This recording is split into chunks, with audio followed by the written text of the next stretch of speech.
You're watching Battery Acid.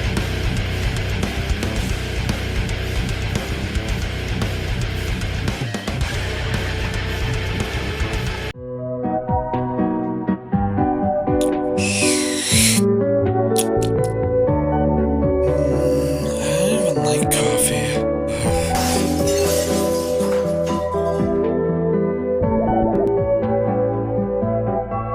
You know, as a 2009 baby, you'd think I wouldn't remember the 2010s. You'd think I couldn't remember any commercials or experiences or anything that screamed the 2010s. But they're wrong. I grew up in the 2010s. It may have been the late 2010s, about 2016 to 2019, but I can remember memories from as early as 2014 to 2015. My parents had an old Dell PC when I was growing up, with the operating system Windows 7, which is just as old as me, in fact.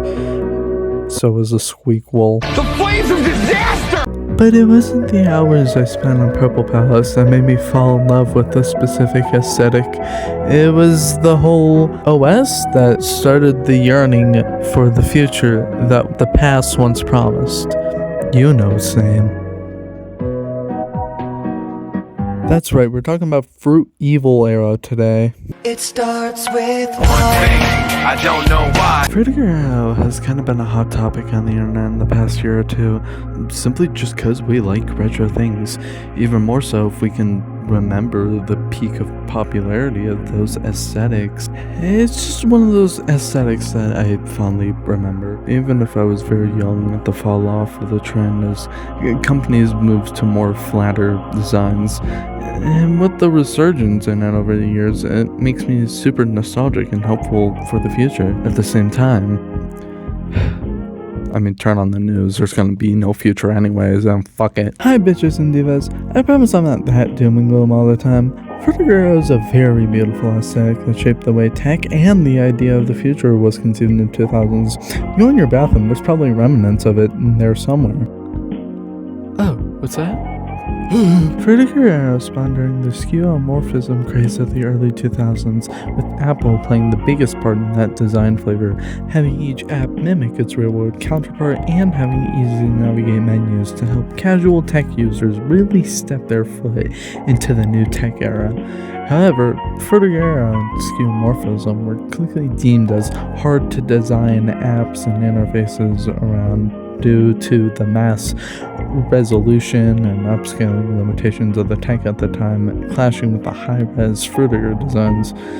Companies made things more flat to help not overwhelm new tech users, though by that point, people were pretty much used to tech because of high-tech TVs and gaming consoles.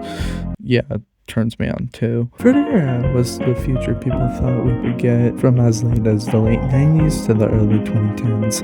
In the past, people had very different views of what they thought a futuristic society would look like, but FRUTIGER AERO stood out because of its brighter, saturated colors and how it overall felt.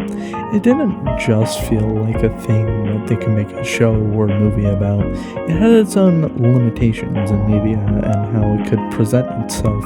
Text interfaces were very popular, from a slow start in Windows XP to Windows Vista to Windows 7, to game consoles such as the Wii, DSi, and 3DS, PlayStation 3, and maybe 4. We were eating with interfaces back then. This is why they call me a virgin. They're not wrong. They smell the Arby's from the back of my car. I'm sorry, they have super scent. So, flat design took over, simplifying things that don't need simplifying. But actually, companies have kind of been going back to more stylized designs now with this trend, and people absolutely hating the simple style, and the shareholders. Yeah, I should probably stop drinking these. They aren't calming me down in the slightest, and